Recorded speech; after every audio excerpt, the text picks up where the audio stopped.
بسم الله الرحمن الرحيم. اهلا وسهلا بكل مشاهدي ومتابعي تلفزيون حلوان جنوب العاصمه، وحدوته جديده من حواديت رياضيه. حدوتتنا النهارده من مركز شباب حلوان الجديده، حتى لو الحدوته بتاعت النهارده حدوته فنيه شويه، ولكن عشان هي جوه مركز شباب فبقت تبع الرياضه وتبع حواديت رياضيه. النهارده في مركز شباب حلوان الجديده وبرعايه مجلس اداره مركز شباب حلوان الجديده وسيد المدير التنفيذي ونائب الشعب الدكتور محمود بكري، ندوه فيها لقاء مع الفنان الكبير سامح الصريطي تحت عنوان الدراما في نشر الوعي وتعميق الانتماء، هنا من حلوان، من مركز شباب حلوان الجديدة، من البيت الكبير. حلقة النهاردة من جزئين، بعد ما هنخلص تغطية الندوة هندخل على الجزء الثاني وهو تسليم الجوائز للفائزين في التوقع الصحيح في مباراة السوبر المصري، وهيكون في من تلفزيون حلوان جايزة بسيطة رمزية كده للي فازوا معانا وأصحاب التوقع الصحيح. انتظرونا وحلقة جديدة من حواديت رياضية. ما تنسوش اللايك والشير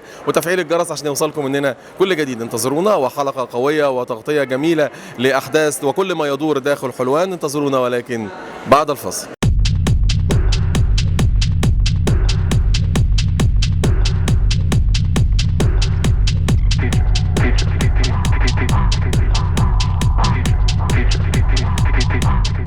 ورجعنا لكم مرة تانية، واللقاء اللي بقى محبب على قلبي أنا شخصيا وعلى قلوب جميع المصريين وأهل حلوان بصفة خاصة. معانا القلب النابض لحلوان نائب الشعب الدكتور محمود بكري. دكتور محمود، شرفتنا ونورتنا، ضيف غالي وعزيز دايما منور شاشة تلفزيون حلوان جنوب العاصمة. أهلا بيك وشكرا لتلفزيون حلوان على كل التعاون اللي بيبديه في كل ايفنت بنعمله في حلوان أو غير حلوان، وطبعا كل التحية لأهلي أبناء وجماهير حلوان. دكتور محمود، عايزين حضرتك تكلم كل أهل حلوان وكل متابعين لتلفزيون حلوان جنوب العاصمة عن النهاردة عنوان الندوة اللي هيكون ضيفها الفنان الكبير سامح الصريطي، اللي هي بتقول الدراما في نشر الوعي وتعميق الانتماء الوطني. بالتأكيد ده، واحنا اخترنا محور من المحاور المهمة اللي بيتم كل شباب مصر في هذه المرحلة وفي هذه الظروف، وهو دور الفن والدراما في نشر الوعي وتعميق الانتماء الوطني. الهدف من الندوة كما اتفقت مع أخي الفنان الكبير سامح الصريطي أن ازاي الفنان الوطني المثقف ممكن يبقى نموذج في طرح فكره ورؤاه على المواطنين وعلى الأهالي وعلى الشباب، وأنه الفنان ما يبقاش حبيس علب الأفلام أو القاعات المغلقة أو المسارح المغلقة، لا، ينطلق في الأنحاء المختلفة من البلاد، يلتقي بالجمهور العادي الطبيعي، يتحاور ويحاور ويعكس وجهة نظره. احنا بقالنا فترة طويلة جدا بنعاني من الافلام السيئة، الدراما الساقطة والهابطة، من المفاهيم المغلوطة اللي بتبث في عقول شبابنا، زي الافلام او المسلسلات اللي بتتكلم عن المخدرات بشكل سلبي او عن الاخلاق او اهانة مؤسسات الدولة وغيرها. احنا شفنا نتيجة هذا الذي يحدث وحدث على مدى سنوات، ولما بقى سينما الشباك وفن الشباك ومسرح الشباك هو الأعلى والأكثر رواجا في السوق، لقينا الانعكاسات في الشارع: تدهور في الأخلاق، تراجع في القيم، تراجع في معدلات الاحترام للأسرة وللمسؤول وللبيت. فبالتالي أصبحنا في غابة لا تحكمها قيم ولا قواعد ولا أخلاقيات المجتمع. من هنا أهمية أن يكون عندك حد يخاطب الناس بلغة العقل وبلغة الاتزان وبلغة الحرص على الصالح العام، بلغة الحرص على أخلاقيات المجتمع وتماسك الأسر وتماسك المجتمع أيضا بشكل أساسي.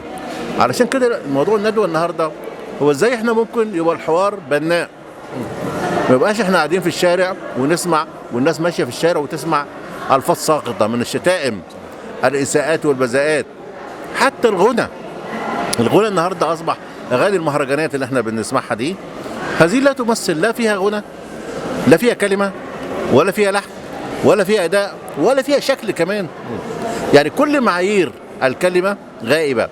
لما نيجي نقارن بين هذا الزمن وذاك الزمن العظيم اللي كانت تتجلى فيه أم كلثوم على ألحان السنباطي وعلى كلمات أحمد شوقي وحافظ إبراهيم، واللي كنا بنشوف فيه عبد الحليم وهو بيتغنى للوطن في فترة محنته في 67 أو فترة انتصاره في 73، لما نتغنى بصوت فريد الأطرش، محمد عبد الوهاب، وكل نجوم الطرب، ونشوف الخزعبلات اللي بنشوفها هذه الأيام. لازم نقف، ولازم كل المجتمع يتماسك مع بعض، ولازم كلنا نقول كلمة واحدة: يا جماعة ما ينفعش هذا الانهيار، لازم نعمل سد ونقف كلنا وندافع عن قيم مجتمعنا، ونحاول نرجع الفن الأصيل والكلمة الطيبة والأدب الأصيل والأخلاق الطيبة والقيم اللي غابت عننا. احنا كلنا مسؤولين، مفيش حد يجي يقول لي مش مسؤول، احنا كلنا مسؤولين، كل واحد في مكانه. أنا في مكاني كنائب أو كصحفي أو إعلامي، حضرتك في مكانك كمقدم برنامج، غيرك كل واحد، الفنان ولاعب الكرة وكل الشخصيات اللي ليها دور في المجتمع عليها دور أساسي. لا يبني هذا المجتمع إلا أبناء هذا المجتمع، وبالتالي تبقى الدائرة على الجميع وللجميع، ولازم يكون لنا دور فعال في إدارة منظومة استعادة الوعي وتعميق الانتماء لشبابنا، علشان ما نلاقيش شبابنا يشرد لا في فكر متطرف ولا في انحرافات أخلاقية ولا سقوط في بئر الإدمان ولا خروج على تقاليد وقيم المجتمع. دكتور محمود بكري، نائب الشعب والقلب النابض لحلوان، بالنيابة عن كل أهل حلوان بنشكر حضرتك، ونتمنى لحضرتك النهاردة يكون لقاء حافل وموفق بإذن الله.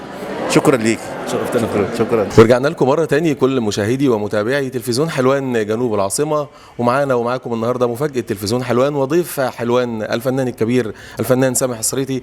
سامح، نورتنا وشرفتنا في حلوان، وتحية من كل أهل حلوان في ضيافة مركز شباب حلوان الجديدة ونائب الشعب القلب النابض الدكتور محمود بكري. الله يبارك فيك، ربنا يخليك يعني، ودي فرصة جميلة ان احنا نلتقي مع اهل حلوان وشباب حلوان. طبعا أستاذ سامح، هناخد من حضرتك بس كلمة بسيطة عن موضوع ندوة النهاردة، وهو دور الدراما في نشر الوعي والانتماء الوطني. هو طبعا يعني مبدئيا ان الواحد ما بيترددش لما يدعى للقاء شباب، لانه لما بيقابل شباب بيحس ان هو بيتقابل مع مستقبل، وانه اي كلمة هيقولها لبناء مستقبل أمة.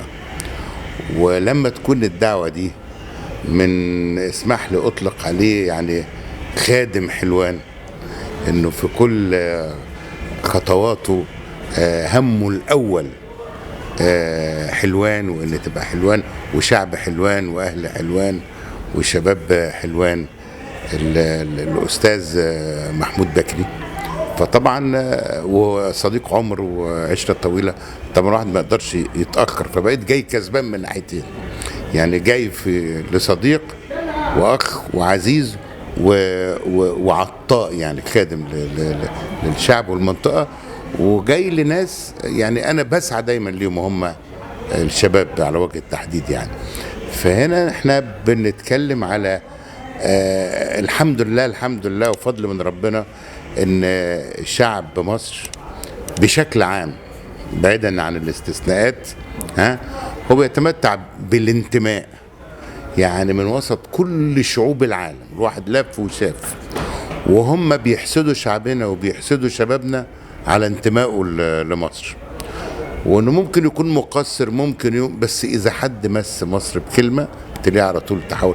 فهم مش ناقصين احساس بالانتماء، لكن الواحد هيحاول يكلمهم في ازاي لو كل شاب اعتبر نفسه مشروع خاص، ازاي يبنيه، ازاي يبقى مشروع ناجح.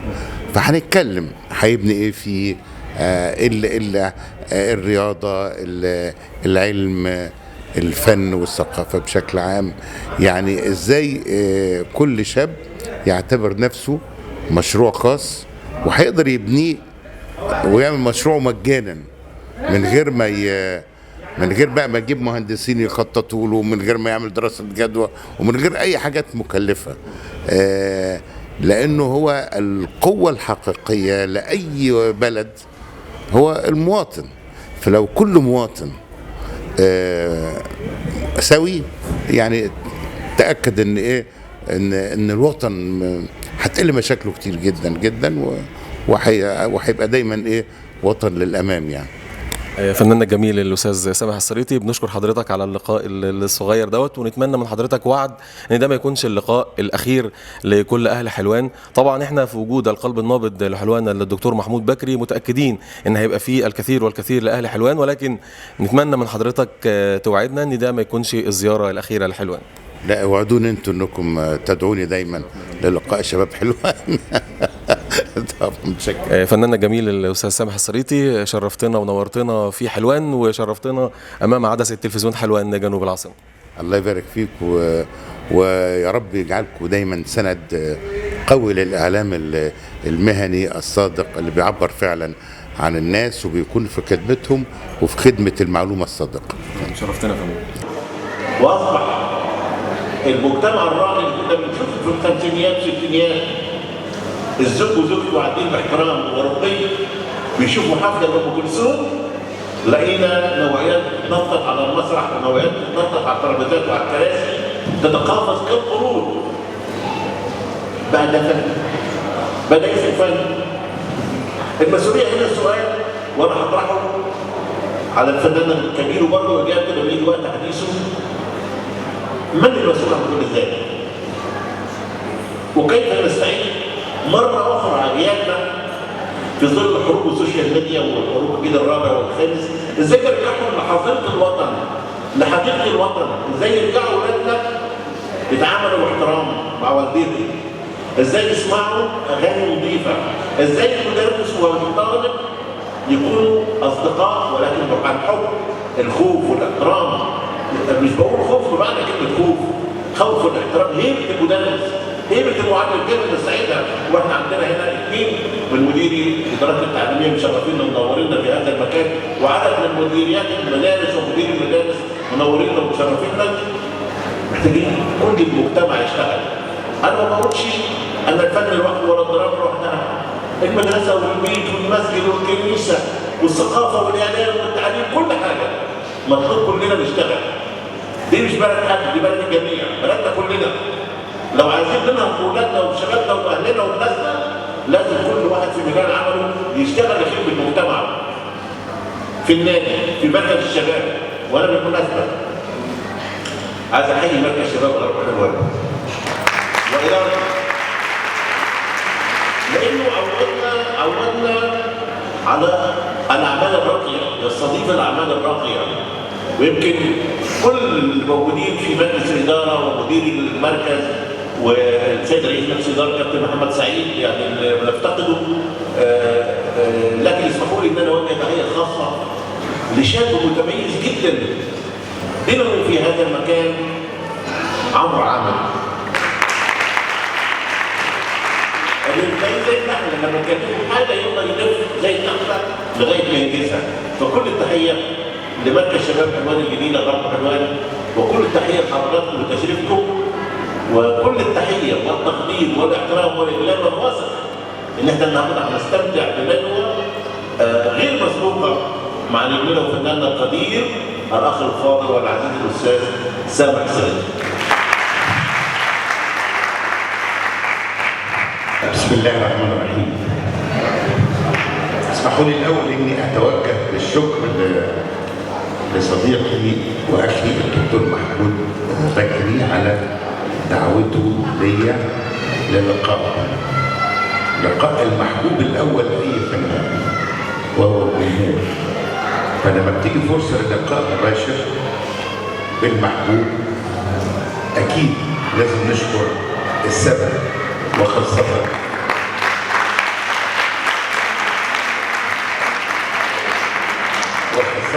ان هذا السبب هو رجل يحمل هموم شعب حلوان واهل حلوان، وكل خطوه بياخدوها يتمنى ان تعود حلوان الى افضل مما كانت عليه واللي شفناه عليه، لانه حلوان اثرت فيا انا بالذات تاثير كبير قوي من ساعه ما كنت باجي زور. ده كانت فسحه لينا للحديقه اليابانيه واللي كان فيها مصنع من اهم المصانع، يعني تعتبر يعني مدينه صناعيه من الطراز الاول، وشعبها شعب منتج، وحتى اتكونت سياسيا في حلوان او من الانتماء للوطن وحب الوطن والوعي. الوطن في معسكر اعداد القاده كان كل اسبوع على طول بنيجي حلوان. فحلوان ده غير انها مشفى والى اخره، فحلوان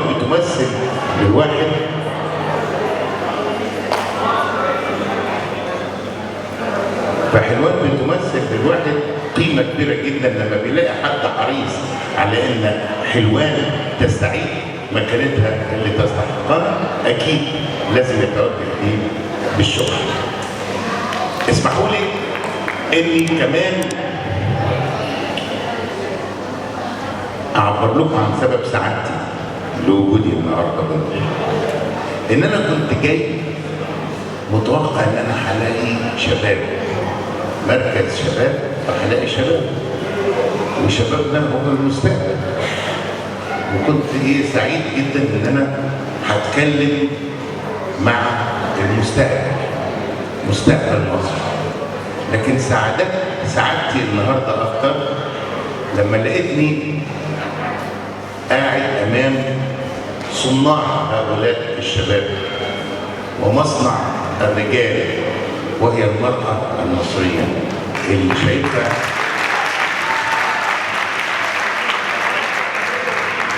اللي اقدر اقول ان انا سعيد جدا ان التحضر اللي موجود في حلوان يظهر في هذه القاعة، وهي ان عدد المرأة، عدد السيدات اللي موجودين في القاعة يفوق عدد الرجال بكتير.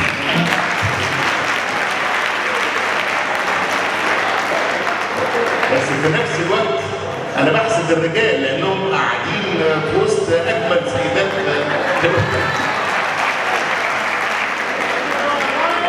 فهنا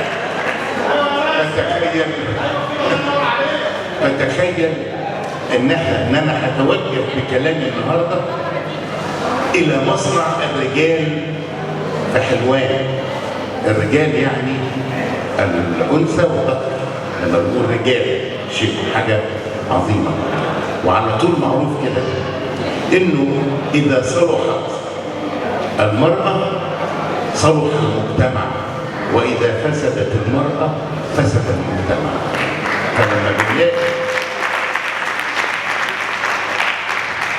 لما نبقى متوجهين بكلمه طيبه الى المراه فنكون حريصين جدا جدا واحنا بنتوجه لها، وبنحس ان احنا بقدر المستطاع ان احنا نضع قيمه. وهنا انا عارف ان اللي بيتكلم مش المراه، اكيد شباب صغير، فانا كنت عايز بنقول ان من وجهه نظري او بشكل عام في 3 محاور لبناء الانسان، او الانسان تقريبا عباره عن 3 اجزاء لو فرض ان احنا نقول عليها اجزاء. هو العقل والقلب او النفس او الوجدان والجسد.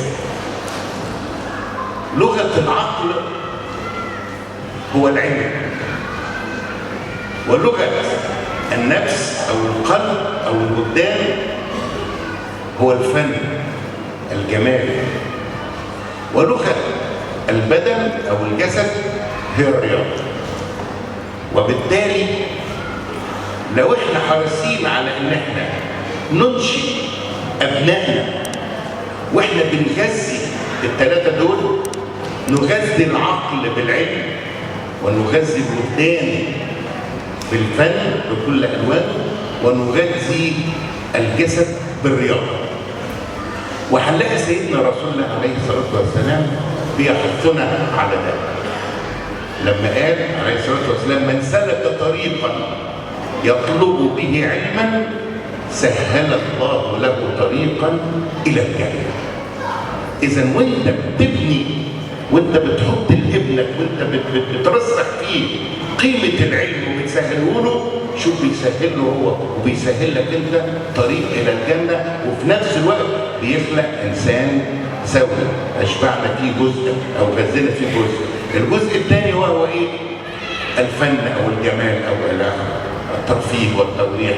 وقال ايه؟ وقال سيدنا رسول الله عليه الصلاه والسلام ايه؟ قال روحوا عن القلوب ساعة بعد ساعة، فإن القلوب إذا كلت عملت.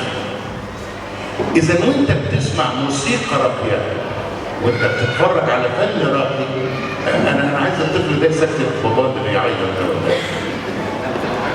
ده، العكس. فشوف انا بس خايف ان هو يكلمش على اللي جنبه قوي. انا حاسس ان بابا قاعد بيرقص. فتخيل لما انت وانت بتسمع موسيقى راقيه وبتتفرج على فن راقي، لو اتفرجت عليها وسمعتها او شفتها بنيه العباده، شوف هتاخد عليها ثواب قد ايه. لان سيدنا محمد عليه الصلاه والسلام قال كده: روحوا عن القلوب ساعة بعد ساعة، فإن القلوب إذا كلت عملت. ولو جينا للبدن نلاقي سيدنا محمد قال إيه عليه الصلاة والسلام: المؤمن القوي خير وأحب إلى الله من المؤمن الضعيف. وغذاء البدن زي ما قلنا الرياضة، أنك تربي بدنك على القوة، وإن لبدنك عليك حق. فتخيل وأنت بتبني جسمك بتتعبد، لو تخلص النية لله وانت بتشجع ابنك على الدراسة وتلقي العلم، وبتشجعه على مشاهدة الفن الراقي والتمتع به، وبتشجعه على بناء الجسم وممارسة الرياضة، شوف انت هتاخد ثواب وفي نفس الوقت بتبني انسان سوي. وقعدت على مدى عشرات السنين نزعت الاب من على السفرة، اسرة تبقى مع بعض 3 مرات في اليوم على السفرة. يقول لك انا متربع على الاثنين ابوه او متربع على السفرة او لا. ليه؟ لان الاسرة بالكامل تستنى بعض لحد ما يوصل اخر واحد وتبتدي يعني حتى اكل البيت كان ثقافة. يقول لك قلت ده اكل بيتي والله. ابتدوا يخلوك انت كل واحد ياكل وقت اللي هو عايز وياكل بره البيت. ابتدى الاسرة يحصل فيها نفسها تفكك. اذا جهادنا كلنا وجهات كل رب بيت وكل رب اسره هو انه يستعيد سطوات الاسره في التماسك، اللي بقدر الامكان يعودوا قدام بعض ويشوف السلوك القويم للاب، لانه الطفل او الابن على طول مصدر التعليم السلوكي قدامه. فدي ده دور علينا. نيجي بقى على دور التلفزيون. للاسف، وانا بقول للاسف وعارف انا بقول ايه، ان الاعلام النهارده يعيش اسوأ مرحله عاشها الاعلام في مصر.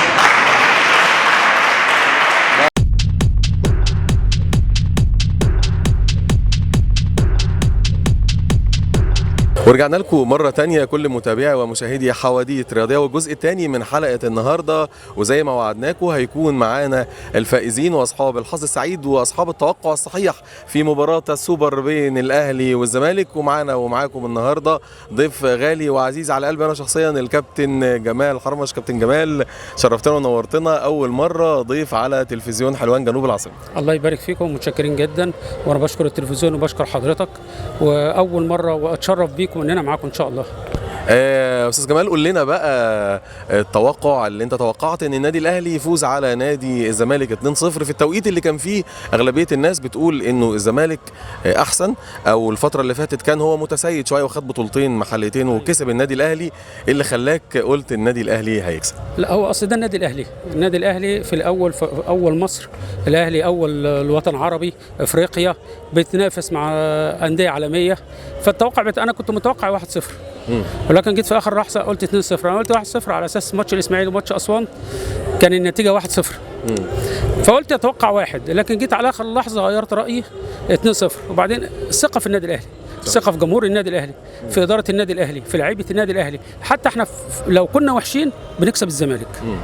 اما الزمالك ده يعني عايز اقول هو ايه، لعبتنا صحيح في الاول في الاخر. اما اذا كانوا هم بيكسبوا ماتشات كده ولا حاجه، كلنا عارفين الظروف دي. كابتن جمال، في ثقة دايما من جمهور النادي الأهلي في فريقه، حتى لما بيكون في انكسار بيبقوا عارفين إن هو سهل يرجع، مش من النوع اللي بيقع وبيطول. دي حقيقه، دي حقيقه. ليه بقى؟ زي ما قلت لك في اول كلمه، هو ده النادي الاهلي. النادي الاهلي على قد ما يكون في ازمات، على قد ما يكون في مشاكل، تلاقي النادي الاهلي واقف على رجله. النادي الاهلي ما بيتاثرش باي مشاكل. الاداره بعد اللعيبه خالص عن المشاحنات، الجمهور نفسه عارف لعيبه النادي الاهلي مهما كان الاهلي وحش، الجمهور واقف في ظهره. احنا في ظهر النادي الاهلي. تمام. كابتن جمال حرمش، بنقول لحضرتك الف مبروك، صاحب التوقع الصحيح بفوز النادي الاهلي في السوبر المصري على نادي الزمالك في استاد هزاع بن زايد بنتيجه 2-0. بنطلب حضرتك تتقبل مننا الهديه الرمزيه البسيطه من تلفزيون حلوان جنوب العاصمه، وهي شعار النادي الاهلي وشعار تلفزيون حلوان، عشان كل لما تشرب شايك او قهوتك تفتكر النادي الاهلي وتفتكر تلفزيون حلوان. اتفضل. مبروك على حضرتك الجائزه. انا عارف ان هي جائزه بسيطه ولكن عليها شعار النادي الاهلي. يكفي انها عليها شعار النادي الاهلي، يكفي عليها شعار النادي الاهلي، زائد حوادث رياضيه، زائد تلفزيون حلوان. حلوان دي لو احنا بنخرج منها بنموت. حلوان احنا عاملين زي السمك، خرجنا نموت. فانا بشكركم جدا جدا جدا ان انتم استضفتوني عندكم. استاذ جمال حرمش، مره ثانيه بنقول لحضرتك مبروك، صاحب التوقع الصحيح، وان شاء الله تشارك معانا في التوقعات اللي جايه، وتكون في مكسب تاني، وتكون ضيف تاني، وتكون هديه ان شاء الله تكون اكبر من كده شويه. ومبروك وشرفتنا ونورتنا في تلفزيون حلوان باذن الله. شكرا ليكم، شكرا، متشكر جدا، متشكر. ورجعنا لكم مره تاني مع صاحب التوقع الصحيح والفائز الثاني في مسابقه تلفزيون حلوان، وهو فوز النادي الاهلي على الزمالك في السوبر المصري بنتيجه 2-0. معانا ومعاكم صاحب التوقع الصحيح الحاج محمد عبد الله. الحاج محمد، اهلا وسهلا بيك امام عدسه تلفزيون حلوان. اهلا وسهلا يا كابتن.